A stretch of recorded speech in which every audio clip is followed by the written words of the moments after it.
Rund um die Abkalbung ist eine intensive Tierbetreuung besonders wichtig. Hier auf dem Gut Hülsenberg fahren wir rund um die Abkalbung ein bestimmtes Protokoll, um die Tiere optimal zu versorgen.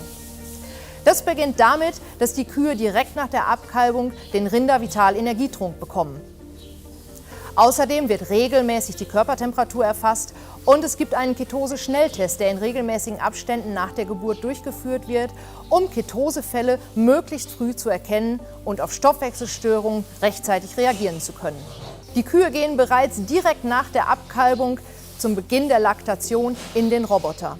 Das ist möglich, da der Strohstall im Transitbereich eine direkte Verbindung zu einem der Melkroboter hat. Aus jeder Transitgruppe werden die Kühe automatisch zu ihrem Roboter geführt und kommen nachher automatisch über Selektionsrohre wieder zurück in die Gruppen.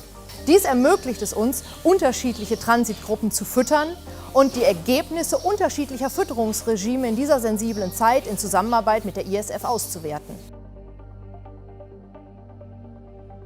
Weiter bieten wir den Tieren verschiedene Konzepte auch hinsichtlich flüssiger Energieergänzer an, die am Roboter gefüttert werden. Hier haben wir im vergangenen Jahr mit Einführung der Roboter auf Gut Hülsenberg ein Produkt in der Tersana-Produktreihe weiterentwickelt in Zusammenarbeit mit Forschungsergebnissen aus dem Labor hinsichtlich der Schmackhaftigkeit der Futteraufnahme als auch dann unter Praxisbedingungen getestet hier auf Gut Hülsenberg.